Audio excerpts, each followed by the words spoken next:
Assalamualaikum warahmatullahi wabarakatuh. Innal hamdalillah nahmaduhu wa nasta'inuhu wa nastaghfiruh wa na'udzu billahi min syururi anfusina wa min sayyiati a'malina.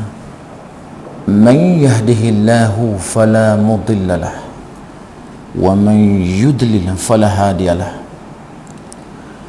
Wa ashhadu an la ilaha illallah wa ashhadu anna Muhammadan abduhu wa rasuluh sallallahu alaihi wa ala alihi wa ashabihi wa man tabi'ahum bi ihsani ila yaumiddin wa sallama tasliman katsira. Amma ba'du.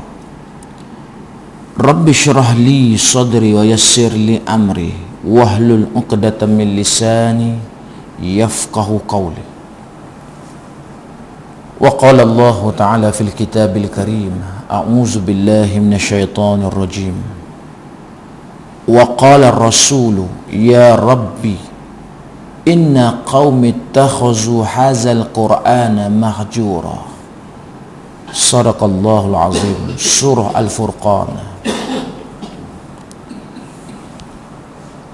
An Ibnu Abbas radhiyallahu anhuma qala qala Rasulullah sallallahu alaihi wasallam inna rajula allazi laysa fi jawfihi syai'un minal qur'ani kal baitil harbi. Rawahul Ahmad, At-Tirmidzi wa Ad-Darimi. An Abdullah bin Mas'ud radhiyallahu anhu qala qala Rasulullah sallallahu alaihi wasallam man qara'a harfan min kitabillahi falahu bihi hasanatun wal hasanatu bi ashri amsalha la aqulu alif lam mim harfun walakin alifun harfun wa lamun harfun wa mimun harfun. Rawahu Tirmiziyun. Muslimin muslimat, ibu-ibu, bapak-bapak yang didoakan agar semuanya dilimpahi rahmat dan hidayah Allah sekalian. Alhamdulillah, saya ingatkan diri saya dan tuan-tuan yang hadir pada pagi ini, sama-samalah kita ingatkan Allah dan kita angkat rasa syukur kehadrat Allah Subhanahu wa taala. Alhamdulillah. Kenapa syukur? Sedarilah wajib kita bersyukur kepada Allah Subhanahu wa taala. Kerana kita sedar pagi ini umur terus dipanjangkan. Dan yang lebih lagi bermakna, umur panjang dalam keadaan kita selesai menunaikan ibadah, dan itulah tandanya kita mempunyai nikmat Islam dan iman yang subur. Semoga kita terus dibimbing oleh hidayah Allah sepanjang umur yang masih tinggal baki ini, insya-Allah. Walau bagaimanapun, pagi ini kita ingatkan lagi diri kita dengan beberapa peringatan Allah dan Rasulnya bahawa kehidupan ini mesti diletakkan di bawah pandangan bimbingan Al-Quranul Karim. Sebab itulah Rasulullah sallallahu alaihi wasallam menggambarkan siapa manusia yang tidak meletakkan Al-Quran dalam kehidupannya.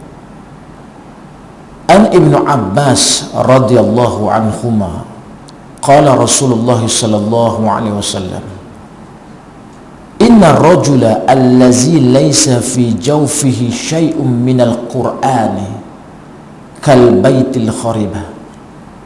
Rawahul Ahmad, At-Tirmidzi wa Ad-Darimi. Daripada Ibnu Abbas radhiyallahu anhuma, beliau berkata, Rasulullah sallallahu alaihi wasallam bersabda, inna rajula allazi laysa fi jawfihi syai'un minal qur'an. Sesungguhnya manusia yang di dalam hatinya tidak ada sedikit pun cahaya Al-Quran, kal baitil kharbi, seumpama rumah yang hancur. Hadis ini diriwayatkan oleh Imam Ahmad, At-Tirmizi, ada juga pada Ad-Darimi, dan hadis ini hadis sahih. Muslimin muslimat yang dirahmati Allah sekalian, maka para ulama menggambarkan hati manusia yang tidak ada cahaya Al-Quran seperti rumah yang ditinggalkan. Tuan-tuan, ada rumah yang kena tinggal, tuan-tuan tengok apa jadi pada rumah itu?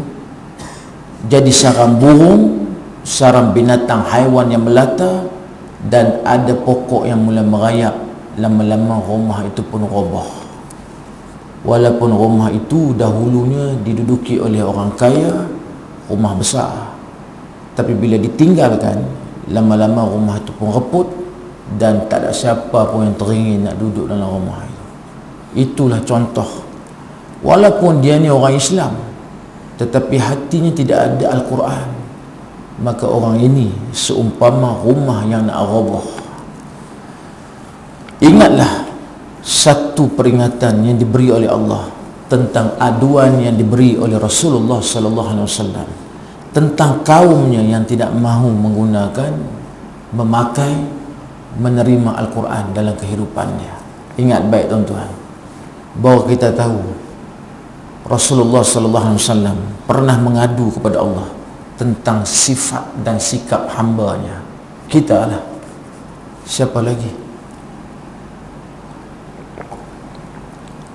Aduan Rasulullah itu ada dalam surah Al-Furqan ayat 30. Wa qala Allah Ta'ala fil kitabil karim, a'udzu billahi minasyaitonir rajim.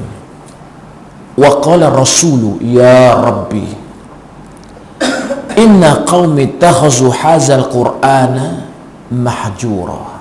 Sadaqallahul azim. Surah Al-Furqan ayat 30. Allah Subhanahu wa taala berfirman, merakamkan, dan berkatalah Rasul, ya Rabbi, wahai Tuhanku, inna qaumi takhazu hadzal qur'ana, sesungguhnya kaumku telah menjadikan Al-Quran ini mahjura, satu perlembagaan yang ditinggalkan. Hadis ini Quran surah Al-Furqan ayat 30. Tuan-tuan yang dirahmati Allah sekalian, rupanya inilah perangai kita Islam. Inna qaumi takhazu hadzal qur'ana mahjura, tapi jadi satu kaum yang dikatakan oleh Nabi mahjura. Quran itu mahjura. Mana mahjura? Tak pakai, tak guna, ditinggalkan. Maka para ulama membahagikan siapa kaum yang dikatakan mempunyai sifat mahjura ini. Tonton tengok pagi ini 5 jenis manusia atau kaum, kalau ada, tonton tinggalkan perkara ini secara terus menerus. Maka para ulama membahaskan ayat ini. Siapa dia yang dimaksudkan oleh Nabi? Inna qaumi takhazu hadzal qur'ana mahjura. Sesungguhnya kaumku adalah orang yang meninggalkan perlembagaan Al-Quran itu. Siapa orang itu? Siapa orang ini? Sebelum kita menghadap Allah Subhanahu wa taala, kita bereskan persoalan ini. Kenapa? Kenapa kena beres? Tuan-tuan yang dirahmati Allah sekalian, sebab apabila manusia itu mati nanti, dia akan berdiri di depan Allah, dan dia akan akan ditanya oleh Allah dengan soalan, dan soalan itu ada dalam surah Muhammad ayat 24. Wa qala Allah Ta'ala fil kitabil karim, a'udzu billahi minasyaitonir rajim, afala yatadabbaruna al-qur'ana am ala qulubin aqfaluha. Sadaqallahul azim. Surah Muhammad ayat 24. Allah Subhanahu wa taala berfirman, afala yatadabbaruna al-qur'ana, maka adakah mereka sengaja tidak berusaha memahami serta memikirkan isi Al-Quran? Am ala qulubin aqfaluha, atau telah ada di atas hati mereka kunci penutup yang menghalang mereka menerima Al-Quran? Hampa ni Ada terima Quran? Ada. Kenapa tak usaha dan fikir apa yang ada dalam Quran?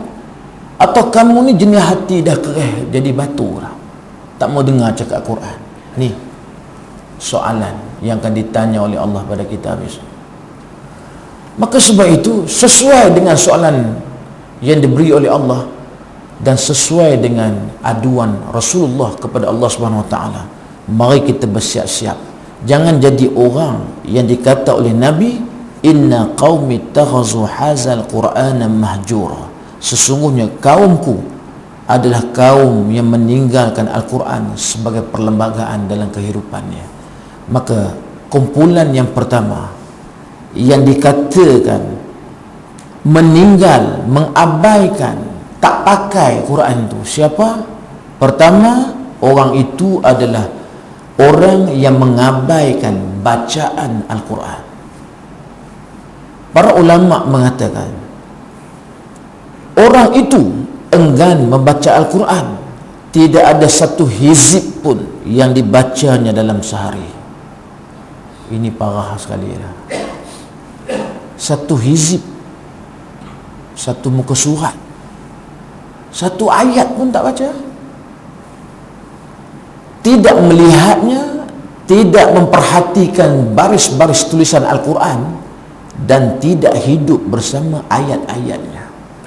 Bangkit tidur, hari ni apa yang orang kita nampak orang buat pagi-pagi? Tak lepas handset dekat tangan. Sambil makan boleh tengok Facebook, WhatsApp. Tu tak cerita lagi pagi tadi lepas solat setengah jam minum teh, tengok surat khabar lagi, berkejap-kejap. Tak campur lagi dengan bersembang, tak campur lagi lepas ni dia tengok televisyen, tidur. Mana Quran? Ini kumpulan yang pertama yang dikatakan inna qaumi takhazu hazal qur'ana mahjura, tak baca Quran. Maka para ulama mengatakan orang ini adalah jenis hamba yang tersesat. Dia tak mau sesat, tersesat. Tak baca Quran sehari, dia tersesat, malah akhirnya menyesatkan orang lain. Kalau dia ketua rumah tangga, seorang suami, dia tersesat, automatik dia bawa isteri dan anak-anaknya kesesatan. Sama macam mana kita nak faham, kita bawa kereta, ada 4 orang penumpang, sesat jalan. Penumpang dia tak tahu, dia ikut di mana pemandu nak bawa dia kereta. Pemandu sesat satu kereta. Maka sebab itu setiap hari tuan-tuan dan puan-puan sekalian, saya nasihatkan diri saya, anak-anak saya nasihatkan, mesti buka Al-Quran, tengok ayat-ayat Al-Quran itu. Walaupun sebahagian daripada kita menghafal Al-Quran, pagi-pagi ni kena buka, tengok huruf, tengok baris, tengok, supaya dia menjadi satu pengajaran bagi orang-orang yang boleh mengambil pengajaran. Tengok, siapa yang tak jadi jenis orang macam ni, tak buka Quran, ini tersesat dan menyesatkan.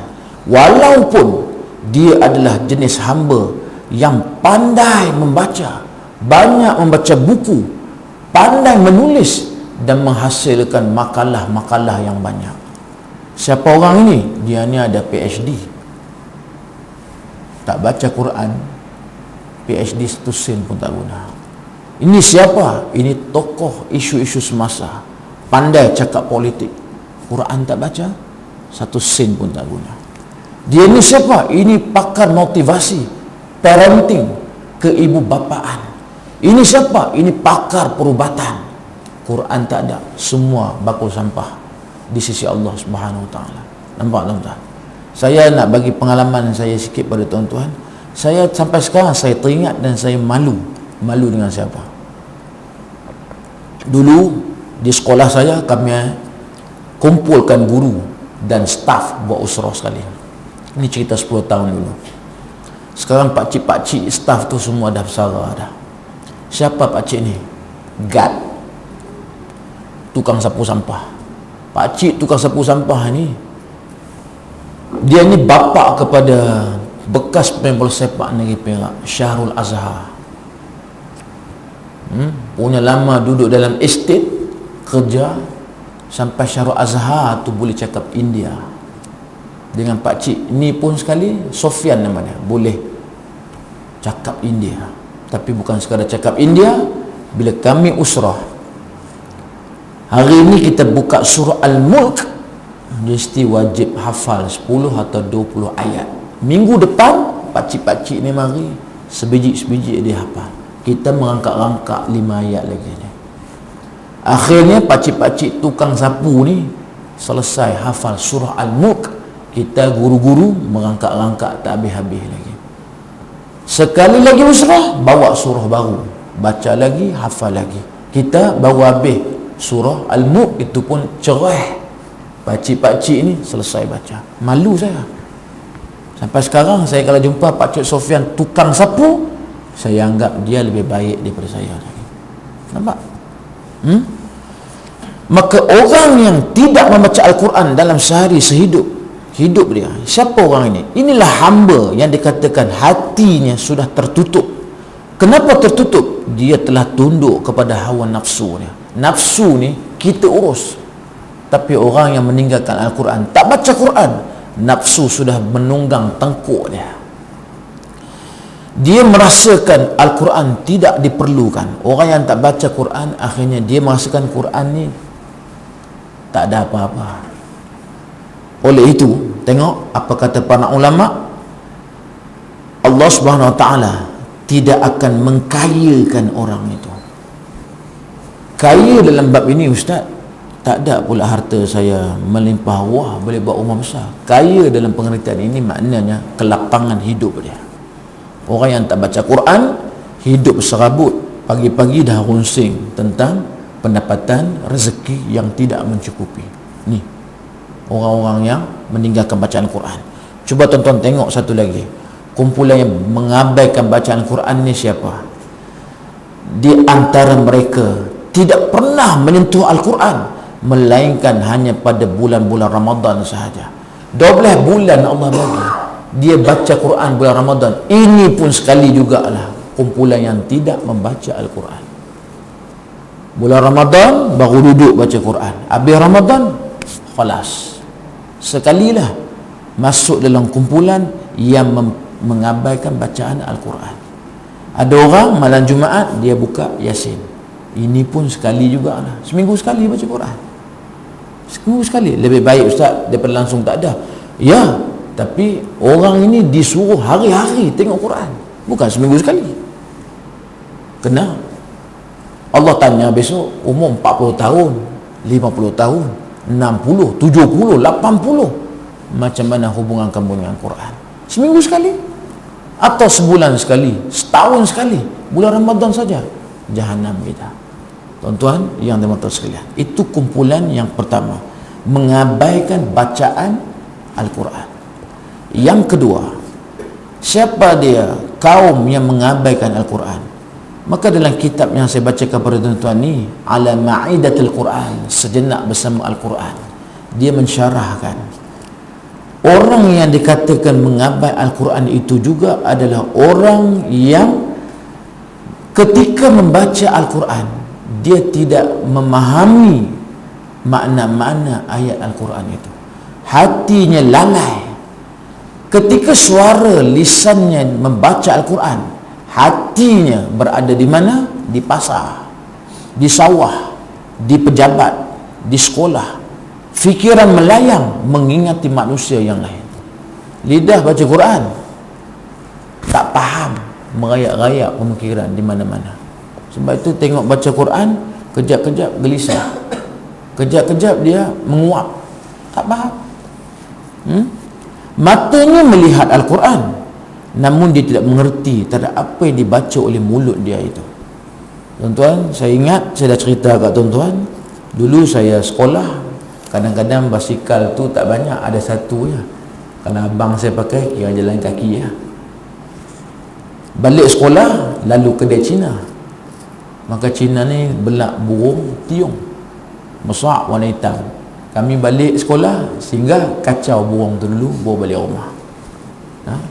Kita panggil hoi, hoi, dia kata. Bodoh, bodoh, dia kata. Burung tu duk ulang apa yang kita cakap dengan dia. Burung tiung. Sama lah macam kita. Mengulang-ulang bacaan Quran, tak faham makna, lebih kurang burung tiung jugalah. Jadi, seumur hidup, jangan duduk status burung tiung aja. Hari ini, di pasaran, zaman kita ketika ini, banyak Al-Quran yang dijual. Ada Quran yang dijual, satu perkataan dia letak satu makna di bawah. Satu perkataan, satu makna. Tuan-tuan laburkan duit, tuan-tuan, beli Al-Quran, beli yang besar sikit tu. Saya dengan tuan-tuan lebih kurang, ni pun tak apa nak nampak dah ni. Beli yang besar, tengok. Habis main subuh, tak ada kuliah subuh, tatapilah ayat ni satu persatu, kurang-kurang satu muka surat. Habiskan semayang zuhur, sekali lagi. Habis semayang asar, satu round lagi. Habis maghrib, tak ada kuliah, satu helai. 5 muka surat satu hari. Dengan perkataan, dengan makna, untuk melepasi syarat yang kedua. Tuan-tuan, maka orang yang mengabaikan penghayatan makna Al-Quran, maka dia sudah ketinggalan makna tadabbur Al-Quran. Makna tadabbur? Baca, memahami dan mengamalkan. Tadabbur. Jika orang itu hanya membaca Al-Quran, maka dia hanya mendapat pahala tilawatul Quran. Dia dapat pahala baca Al-Quran sahaja. Bersandarkan hadis Rasulullah sallallahu alaihi wasallam daripada Abdullah bin Mas'ud radhiyallahu anhu, qala Rasulullah sallallahu alaihi wasallam, Rasulullah sallallahu alaihi wasallam bersabda, man qara'a harfan min kitabillahi falahu bihi hasanatun wal hasanatu bi'ashri amsalha la aqulu alif lam mim harfun walakin alifun harfun wa lamun harfun wa mimun harfun. Rawahul At-Tirmidzi.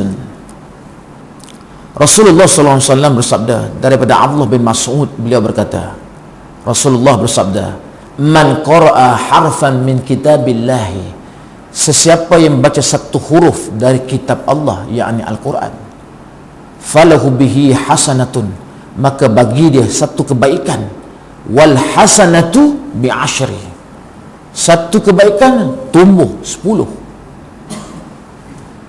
amsalihha. La aqulu, kata Nabi, aku tak kata alif lam mim satu huruf.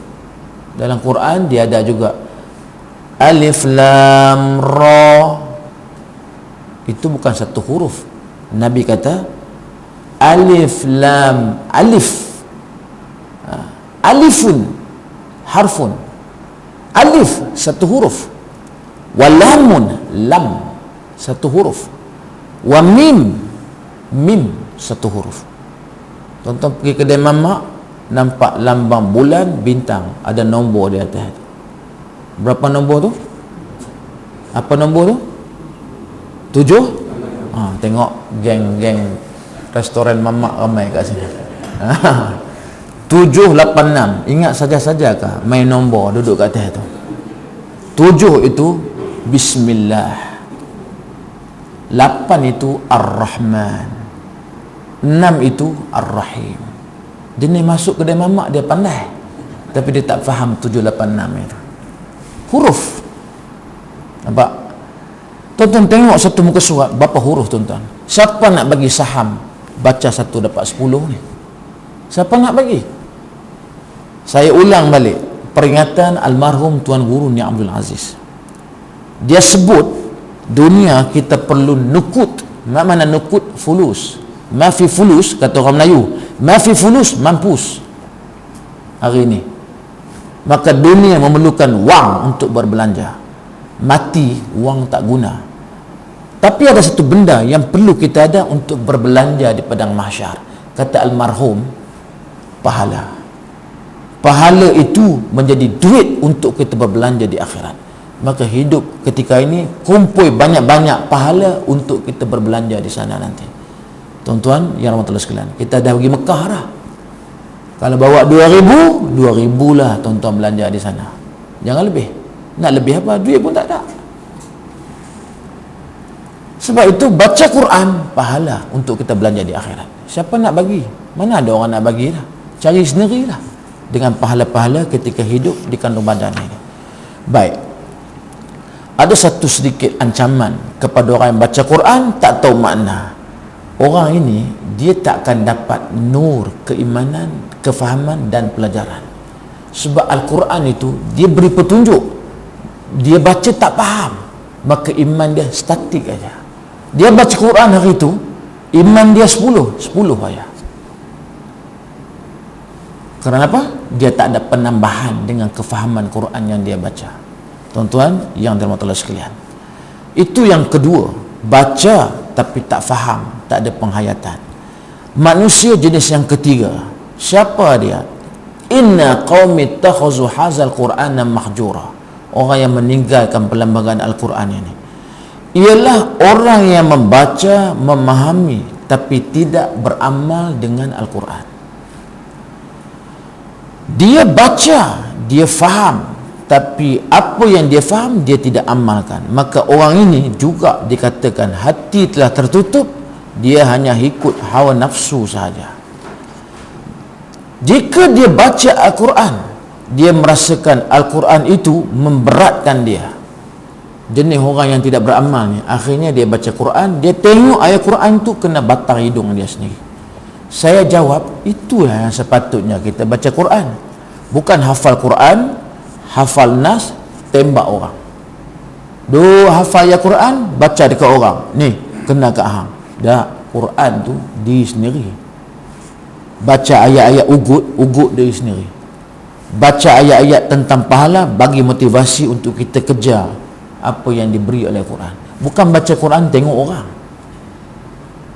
Tengok orang, satu jari tunjuk orang, ada 3 jari tunjuk diri sendiri lagi. Parah macam ni. Maka akhirnya Quran tidak menjadi hujah membela mereka. Dia tengok Quran, akhirnya dia tengok Quran tu selalu menyalahkan dia dan tidak beri hujah yang menyelamat. Akhirnya dia meninggalkan Al-Quran itu. Maka bahayanya orang ini, akhir sekali dia meninggalkan amalan-amalan yang ada dalam Quran. Apa dia amalan dalam Quran? Zakat, akhlak, solat yang diperintahkan wajib dikerjakan, baca Quran. Akhirnya tinggal satu. Orang ini, para ulama mengatakan, dia mirip seperti orang munafik. Baca Quran, faham, tak amal. Dia mirip ni hampir sama. Bahkan mungkin jatuh sebagai orang munafik. Jadi bahayanya baca Quran tanpa beramal, hampir-hampir jadi munafik. Punya lama baca Quran tak pernah beramal, boleh terjerumus dalam kumpulan orang munafik. Siapa ketua orang munafik? Abdullah bin Ubay. Dengar ayat Quran daripada Nabi, khutbah Nabi duduk depan, takbir paling kuat, tapi akhirnya tak ada makna Quran tu pada diri dia. Dia menjadi gunting dalam lipatan, duri dalam daging. Mengucap pandai, tapi akhirnya jadi penentang Rasulullah yang dikatakan musuh dalam selimut. Nampak? Baca Quran, faham, tak beramal, lebih kurang mirip macam Abdullah bin Ubay. Yang keempat, siapa dia orang yang dikatakan meninggalkan Al-Quran? Orang yang dikatakan meninggalkan Al-Quran itu ialah orang yang mengabaikan untuk berubat dengan Al-Quran. Rupa-rupanya Quran ni juga dikatakan syifa, penawar. Justru ada orang mengatakan tindakan membaca Al-Quran kepada orang yang sakit atau orang pingsan ini satu perkara yang melucukan. Ada? Saya masih ingat orang gelak dengan almarhum Datuk Dr. Harundin. Oh, dia ni pandai pula pergi luar negara untuk berubat. Di sini dia ubat orang dengan air liur. Dia hina. Rupa-rupanya bahawa kita tahu kita mesti berubat dengan Al-Quran. Ada 2 pengasas terbesar di Malaysia ini. Ia mengasaskan tradisi perubatan Islam. Satu, Darus Syifa yang diasaskan oleh Datuk Dr. Harundin almarhum. Satu lagi, Datuk Ismail Kamus. Dia punya jenama Darussalam. Kalau tuan-tuan nak cari orang kuat Darussalam ni, yang saya kenal Ustaz Johari, duduk di Bagan Serai. Rumah dia tambah satu bilik khas untuk perubatan rawatan Islam. Dia punya track sekolah dia Darussalam Datuk Ismail Kamus. Kerap Ustaz Johan ni kawan saya sekolah, kerap berhubung. Kalau di Ipoh ramai, sini pun saya ingat ada Darul Syifa. Rupa-rupanya perubatan cara itu betul. Saya pernah bawa 10 tahun lalu ke Darul Syifa Bangi. Masa tu almarhum Dr. Harundin agak sihat sikit. Tuan-tuan tahu, saya bawa kawan yang kena gangguan, pergi semayang subuh di surau berhampir Darul Syifa. Saya ingat saya orang paling awal. Rupanya pukul 3 pagi orang dah beratur dah. Macam mana orang beratur? Pintu masuk Darul Syifa tu orang dah susun beg dah. Maknanya itu tanda dia dah duduk kat situ. Dia letak beg, letak kerusi, ada yang letak beg plastik, letak aja. Lepas tu dia pergi tidur dekat surau tu. Kita mari-mari semayang subuh, kita tengok, kita rupanya dah bersusun orang dah. 1 sampai nombor 300 dia berkesempatan dengan Datuk Dr. Harundin. 301 sampai nombor berapa lagi tu, ini orang ini akan bersama dengan pembantu-pembantu dia. Saya tengok bila sampai sahaja ke Darul Syifa, orang dah mula letak di satu meja yang besar botol-botol besar dia. Sampai saja Tuan Guru Datuk Dr. Harundin almarhum, dia mari dia baca doa dulu, dan dia baca ayat Al-Quran. Kemudian dia berusaha mengelilingi meja besar itu, menghembuskan doa yang telah dibaca ke setiap botol-botol yang telah dibuka itu. Usaha dia. Duit tak mau. Siapa bagi duit, dia tolak. Seperti yang diceritakan oleh Ustaz Zakaria. Ustaz Zakaria ni pensyarah maktab perguruan. Letak jawatan bila dia berjaya memenangi hadiah inovasi penciptaan bacaan Al-Quran. Ustaz Zakaria duduk Taiping, letak jawatan pensyarah maktab perguruan. Dia juga adalah pengerusi Darul Syifa Negeri Perak. Dia beritahu saya pengalaman dia tengok almarhum Datuk Dr. Harundin ni ubat orang guna Quran tak mau duit. Satu hari ada satu orang tua jumpa Dr. Harundin, minta baca doa. Selesai, orang tua tu hulur duit. Dia kata, Ustaz, ni ada sedikit hajat daripada saya. Saya tak perlu, dia kata. Dah ini hajat saya tak perlu, dia kata. Saya ikhlas ni. Lama-lama kata Ustaz Zakaria, Dr. Harundin buka balik botol itu, buang air, pergi balik. Tak mau duit. Darul Syifa di Bangi yang saya pergi, hampa nak bagi duit, ada satu tabung. Tabung tu akan diguna untuk membaiki, menambah luas Darul Syifa, bukan untuk dia. Harundin dah kaya dah. Saya dikhabarkan dia dengan Sultan Brunei itu qarib. Takat nak duit tak ada masalah. Dia berobat tak ada cari duit. Maka disebut semua anak-anak murid dia, jangan buat Darul Syifa sumber business oriented, jangan. Kerana memang disuruh untuk berobat dengan Al-Quran. Tuan-tuan yang dirahmati Allah sekalian, ambil contoh yang ringkas. Ambil contoh yang ringkas. Cuma saya nak sentuh jugalah, hari ni saya pun tak faham lah orang hari ni. Dibubuhnya dalam internet gambar Datuk Dr. Harundin mengubat orang satu ketika dulu. Orang ni orang perempuan. Ada gambar tu dalam internet. Perempuan tu duduk, Dr. Harundin pegang belakang sambil baca doa. Perempuan tu pakai tudung. Dia kata, Ustaz, Dr. Harundin tak faham hukum ke? Macam mana ni orang perempuan? Kita tanya balik, bagaimana pula doktor-doktor yang menyambut kelahiran isteri dan anak-anak perempuan kita di hospital? Itu fiqah apa yang dipakai?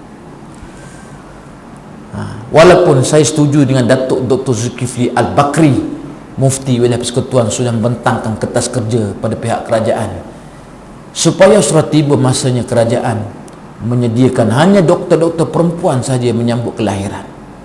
Ibu-ibu tahulah macam mana pemeriksaan doktor-doktor dalam wad bersalin ni. Itu fiqahnya darurat. Maka Datuk Harudin tak sampai nak tengok semua sekali, pegang, tapi dia fitnah. Ini kerja orang ini, tak habis-habis, tak habis-habis.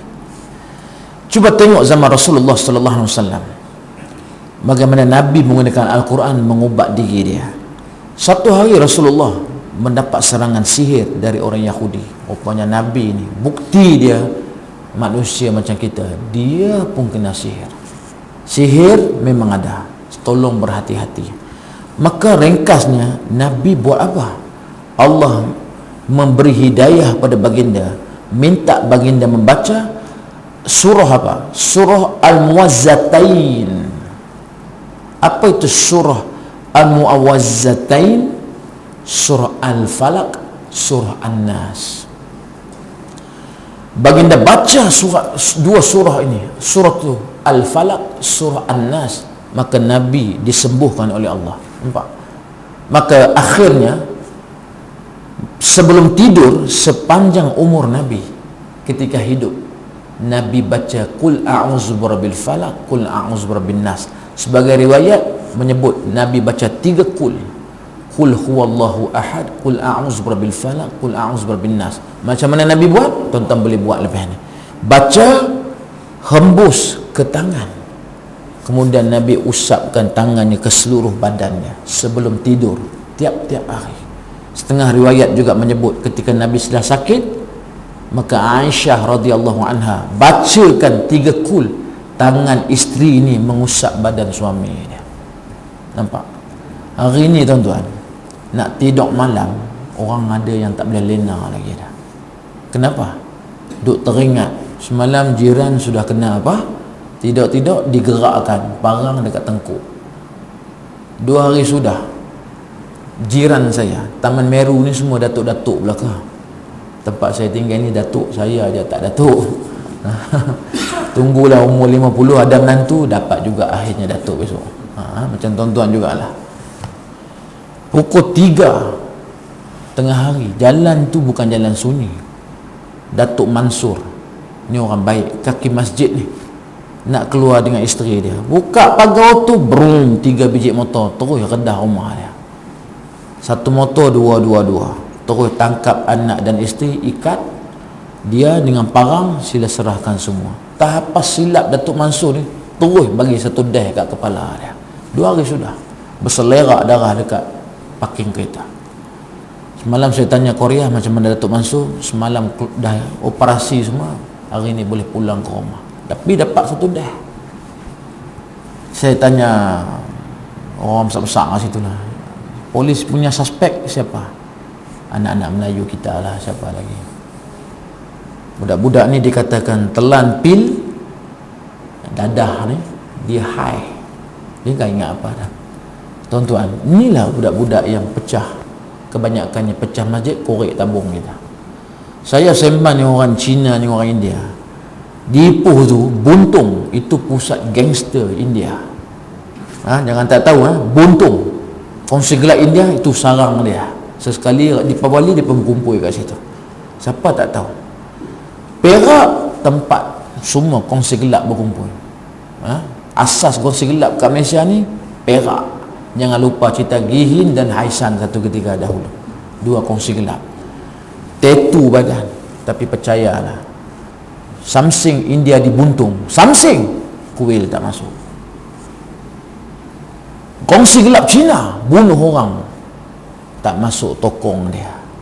Dia tahu hormat, ini rumah ibadat. Tapi anak Melayu kita, apa silap kita ni, sampai dia tergamak korek rumah Allah Subhanahu Wa Taala. Silap tak mana? Tak ada Al-Quran dalam hati budak-budak ni. Ini padah dia. Jadi baca kes orang kena masuk kerat. Ada cerita Datuk Mansur ni duk cerita, jiran saya kata, ni ustaz tak dengar ke cerita 5-8 bulan lepas Datin kawasan tu juga, balik kerja masuk terus motor masuk 8,000 habis. Ambil duit dia, tak ada nak parang habis. Jadi malam siang siapa nak tolong? Quran, Allah Subhanahu Wa Taala. Naik kereta malam-malam tayar pecah, siapa nak tolong? Melainkan Allah. dengan bacaan ayat-ayat Quran yang menyelamatkan kita. Kena mula. Saya teringat pesanan Datuk Dr. Zulkifli Al-Bakri dalam salah satu ceramah Ma'al Hijrah. Dia kata hari ni kalau orang sakit, orang hanya nampak dua, ubat dengan doktor sahaja. Dua aja nampak. Boleh, kata Datuk Dr. Zulkifli Al-Bakri, sebab bini dia pun doktor, bolehlah nak beli ubat. Tapi yang paling utama Allah yang bagi kita sihat atau tak sihat. Tapi hari ni masyarakat, alhamdulillah lah, ubat ni bagus dia dah. Pasal ubat ni saya kenal sekali, sihat. Kena semak balik akidah dia. Bukan ubat, ini sabab aja yang bagi Allah Subhanahu Wa Taala. Jadi tuan-tuan dan puan-puan sekalian, boleh guna ayat Quran, doa untuk kebaikan dunia dan di akhirat. Akhir sekali, kumpulan yang kelima yang dikatakan mengabaikan Al-Quran itu adalah orang yang tidak berhukum dengan Al-Quran. Orang ini hanya menjadikan Al-Quran sebagai bahan bacaan untuk pertemuan-pertemuan, pesta-pesta atau bacaan atas kubur saja. Dia tidak memahami Al-Quran, bahawa Al-Quran itu harus diterapkan dalam kehidupan, sama ada persoalan ekonomi, politik, pemerintahan atau dalam bidang seni dan budaya. Jangan berpaling daripada mengamalkan Al-Quran dalam semua sudut kehidupan ini. Rupanya Quran ada hukum, mesti masuk politik, ekonomi, sosial, mesti. Ini tak ada yang kelima ni termasuk dalam inna qaumi takhazu hazal Qur'ana mahjura. Termasuklah kumpulan orang yang diadukan oleh Rasulullah, orang yang mengabaikan Al-Quran. Baik, untuk undang-undang yang besar-besar, untuk saya dan tuan-tuan, kita berlepas, sebab kita bukan penguasa yang nak buat kerja ni. Hampa yang duduk di atas, yang mengurus negara, besok siap-siapkan jawapan bila bertemu dengan Allah. Untuk orang awam macam saya dan tuan-tuan, ada tak hukum-hukum yang tak perlu dibincangkan di parlimen kita boleh buat? Ada hukum-hukum tu tak payah tunggu parlimen. Ada hukum Quran, kena patuh. Apa dia? Laksanakanlah hukum menutup aurat dengan sempurna. Sila lihat bagaimana pakaian isteri dan anak-anak perempuan kita bila keluar rumah. Kita elok saja pakai serban pergi semayang, tiba-tiba anak perempuan kita jemuk kain, pakai baju kelawar, fail. Tak tergamak nak menegur dia. Dah besar panjang, tak ada. Dalam Islam besar, panjang, kecil, besar, lebar, tanggungjawab mak bapak, tolong patuh dengan hukum Allah. Perintah solat itu hukum. Pukul 5 bapak dengan mak dah siap bangkit, mandi, tahajud, witir, 5 suku dia keluar pergi masjid. Tidak digerakkan anak-anak teruna, anak-anak dara yang berlengkor dalam rumah itu. Tak gerak. Maka kita tidak melaksanakan hukum perintah solat pada keluarga. Kena kita. Kena.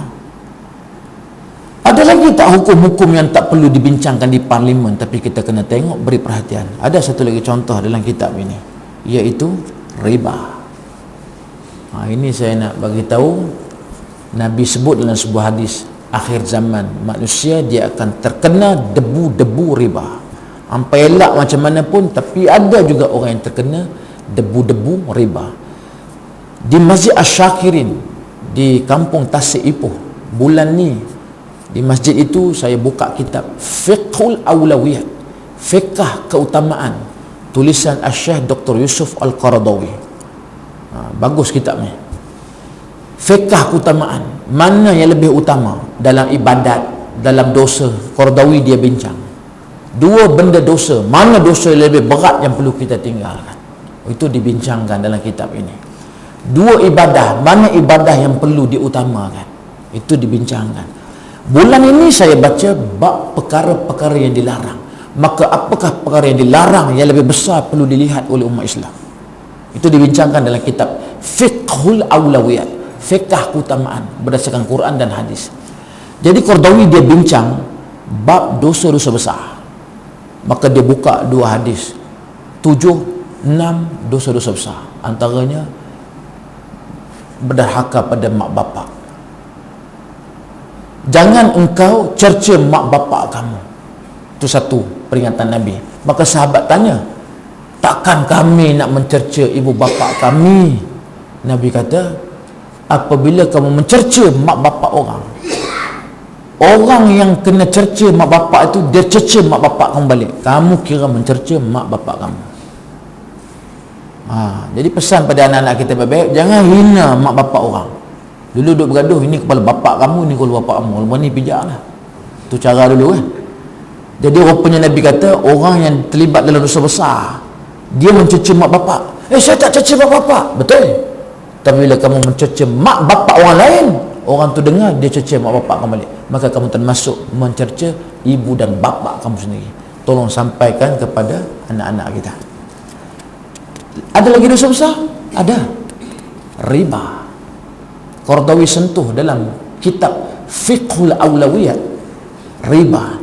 Dalam kitab itu Qardawi mengeluarkan hadis, mafhumnya riba itu dosanya lebih besar daripada zina sebanyak 73 kali. Berat. Quran bagi tahu apa? Qala Allah Ta'ala fil kitabil karim, a'udzubillahi minasyaitonir rajim, wala taqrabuz zina. Jangan engkau dekat dengan zina. Quran tak guna perkataan jangan kamu buat zina. Quran guna perkataan jangan dekat. Maknanya pintu-pintu zina tutup. Tapi hari ni apa jadi pada negeri Perak? Seperti diumumkan oleh Eskon Kerajaan Negeri Perak, Perak mempunyai 600 hingga 700 budak-budak sekolah yang lahirkan anak luar nikah. Ni Perak bulan sudah punya pengumuman Exco Negeri Perak. Siapa yang lahirkan budak-budak, yang lahir anak luar nikah? Budak sekolah menengah, masih sekolah, lahir anak luar nikah. Kata Exco Kerajaan Negeri Perak ni, saya lupa nama dia. Ini data yang kami perolehi daripada hospital, dan saya yakin sebenarnya angka ini sebenarnya lebih besar. Kenapa lebih besar? Kerana ada budak-budak dan keluarga, bila anaknya lahirkan anak luar nikah, dia malu, maka dia sorokkan isu itu. Saya tak sebut tuan-tuan ya, saya tak sebut. Ini yang dilaporkan kepada saya oleh seseorang yang terlibat menjaga rumah nursery budak-budak. Dia kata, ni cerita kat ustaz saya.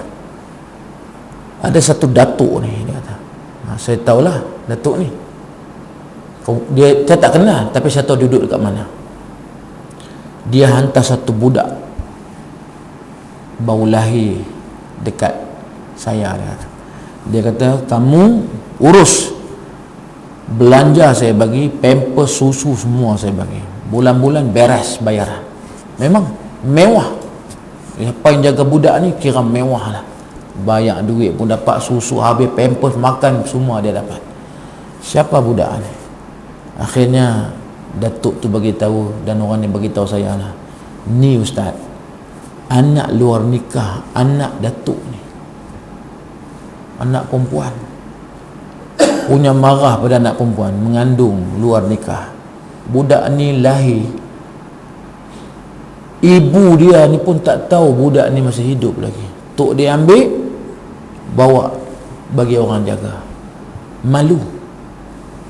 Jadi saya tanya, ibu dia tahu ke anak dia tu? Tak tahu ustaz dia. Ini lagi parah lah.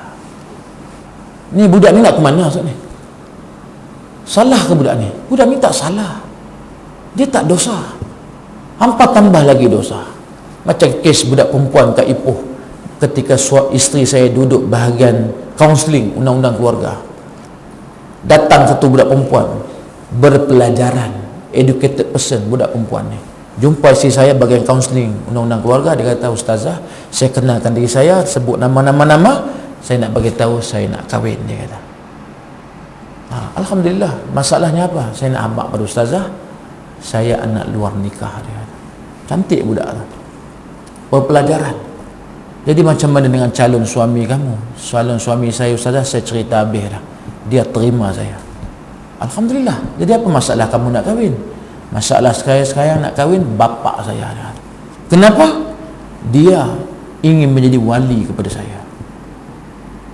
Mana boleh. Rupanya budak ni dia mengaji, dia faham anak luar nikah tidak boleh berwalikan bapa dia. Wali siapa tuan-tuan? Wali hakim. Dia kata cukuplah, patut anak luar nikah tak boleh tulis dalam kad pengenalan berbentikan bapa dia.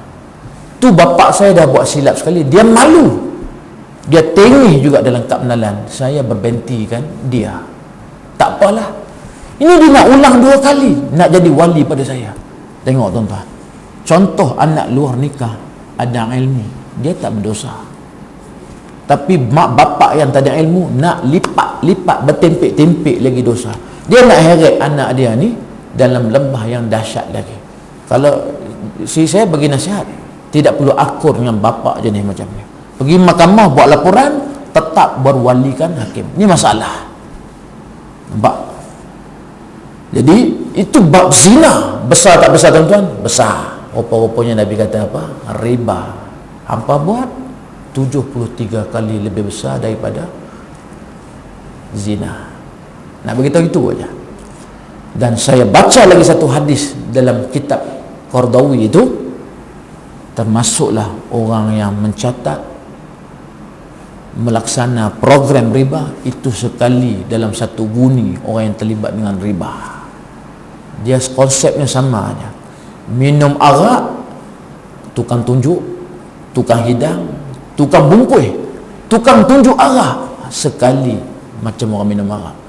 Ingat baik-baik, ini musim lepas peperiksaan, anak-anak kita cari duit tambahan, silakan, tak ada masalah. Dia duduk di supermarket, tolong berhati-hati. Kenapa? Kalau budak itu pengurus tengok matematik percubaan dia A, maka kamu duduk di cashier, tempat kira duit masuk ni. Tak jadi masalah kalau beras yang sampai, dia tembak. Air mineral, minyak masak, buah-buahan, coklat, sayur-sayuran, ikan, laisa muskilah. Tapi tiba-tiba datang satu orang, boom, botol arak satu. Hampa kena kira juga. Apabila ada orang letak botol arak, dia ambil, dia tembak dengan alat pengesan. Harga pemasuk, dia bungkus dalam plastik, terima kasih. Sekalilah dalam kumpulan orang yang hukum minum arak itu. Dan jaga baik-baik, jangan nampak duit poket dia. Dadak ustaz, anak saya ni dia lemah matematik, dia duduk dekat store dia. Store lagi dahsyat. Toke tu aja dia buat kren satu, berhenti satu lori, turun satu rak besar arak. Dia angkat kren satu rak besar, pindah dekat rak lain.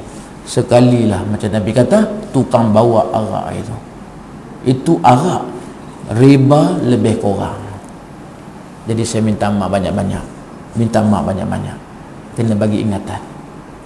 Kalau ada di kalangan kita, anak-anak kita terlibat dalam institusi keuangan yang mendatangkan riba, ada 2 pandangan. Satu yang agak keras, satu yang agak ringan. Yang keras ni kata apa? Quran turun sudah lama, perintahnya diberikan, maka serta-merta tinggalkan bidang itu. Sebahagian pandangannya agak tolerate sikit, lemah lembut sikit. Ambil kira lah orang yang sudah ada anak, dia ada tanggungan, dia dah beli rumah, dia beli kereta, dia ada bulanan punya payment. Maka ketika itu dia mesti ikhtiar cari kerja lain. Bila dia dapat kerja yang lebih meyakinkan, tinggalkan bidang pekerjaan yang banyak terlibat dalam urusan riba ini. Tapi kalau kena ulama yang agak keras, dia tafsirkan ayat, dia yakin, mana ada tangguh-tangguh, dah kata haram, bolehkah kita simpan lagi benda tu? Tinggalkan. Haram makan daging babi, boleh lagi main-main? Tinggalkan. Haram minum arak, boleh main-main? Tak boleh. Itu sebahagian ulama mentafsirkan. Sebab itulah minta mak banyak-banyak lah. Kalau ada darah daging kita yang terlibat dalam dunia riba, berusaha tinggal. Kenapa? Kerana dia disebut dalam syarah yang mengatakan orang yang mengabaikan hukum-hukum di dalam Al-Quran. Sabit dalam kumpulan yang kelima yang diadukan oleh Rasulullah, inna qaumi ittakhazu hadzal qur'ana mahjura. Tuan-tuan dan puan sekalian, ayuh sama-samalah kita mendekati Al-Quran. Mulai hari ini kita mesti banyak masa dengan Al-Quran. Saya ulang balik, sudahlah kita habiskan masa dengan hiburan. Zaman saya, zaman tuan-tuan ni bukan lagi nak menghadap 1 jam depan TV tengok orang menyanyi ni. Apalagi nak habiskan umur cara begitu. Ini bukan masa nak layan drama-drama. Cuba tengok drama Melayu ni. Saya minta maaf lah, aurat tak tutup. Tak ada satu benda pun dalam tu yang membawa kita ni banyak ingat akhirat. Asyik cerita bab kekayaan, rebut harta, bergaduhan nak beranak. Apa dapat? Larat ke puluh tahun tengok jalan cerita stereotype macam tu. Sudahlah berfikir tentang sukan. Fikir sukan tu apa? Ni, siapa juara Piala Malaysia baru ni? Kedah. Seronok berapa lama? Yang melompat sampai nak tergolek bilik air, tergolek TV tu, dia dapat sekali ke imbuhan ni? Dapat? Dapat apa? Ni musim baru nak mula. Sibuk tentang siapa pasukan yang nak juara. Habis umur fikir bab-bab macam tu. Saya nasihatkan diri saya dan tuan-tuan, sudahlah. Bila-bila masa wisa penamat nak tiup ni, kita berhenti hidup, duduk dalam liam lahat. Nak balik ke dunia, balik. Mana ada. Hadap sajalah kalau dah tiba masa dia. Selagi hidup, jangan buang masa. Suntuk. Masa kita sangat suntuk, kritikal, tak tahu bila nak habis. Terima kasih atas perhatian. Panjang umur, kita jumpa lagi. Mohon maaf kalau ada kekurangan. Marilah sama-sama kita berdoa. Dan saya doa perhimpunan kita pagi ini, inilah perhimpunan kita bersama-sama dalam syurga Allah Subhanahu wa taala, insya-Allah. Aqulu qawli hadza astaghfirullah li wa lakum fastaghfiruhu innahu ghafurur rahim. Assalamualaikum warahmatullahi wabarakatuh. A'udzu billahi minasyaitonir rajim. Bismillahirrahmanirrahim. Alhamdulillahi rabbil alamin hamdan syakirin wa 'aqibatan lil muttaqin. Wassalatu wassalamu ala asyrafil anbiya'i wal mursalin wa ala alihi wa sahbihi ajma'in. Allahumma inna nas'aluka ridhaka wal jannah wa na'udzu bika min sakhatika wan nar. Allahumma innaka 'afuwun tuhibbul 'afwa fa'fu 'anna. Rabbana ighfir lana wa liwalidayna wa lil mu'minina yawma yaqumul hisab. Ya Allah, ampunkan dosa kami, dosa kedua ibu bapa kami, dosa seluruh kaum muslimin di hari tegaknya pembalasan. Fatiras samawati wal ard, anta waliyyi fid dunya wal akhirah. Tawaffana musliman wa alhiqna bis salihin. Ya Allah, Engkau yang menguasai langit dan bumi. Engkau wali pelindung kami dunia akhirat, ya Allah. Tawaffana muslima, matikanlah kami sebagai orang muslim. Wa alhiqna bis salihin, masukkanlah kami di kalangan orang yang saleh. Rabbana la tuzigh qulubana ba'da iz hadaitana wa hab lana min ladunka rahmah innaka antal wahhab. Rabbana atina fid dunya hasanatan wa fil akhirati hasanatan wa qina azaban nar. Walhamdulillahi rabbil alamin. Taqabbalallahu minkum. Saya ingatkan pada tuan-tuan, semalam saya ingatkan Masjid Ar-Ridwan. Sebelum tu di Ipoh pun saya ingatkan. 30 hari bulan ni ada satu grup di bawah Azmi, Cikgu Azmi Teras, MAPIM, bergerak ke Syria membawa bantuan untuk bantuan mangsa perang di Aleppo. Rohingya pun hantar juga. Siapa yang nak tumpangkan duit dia boleh melalui saya. Semalam Masjid Ar-Ridwan bagi 920. Saya sekali sebut aja.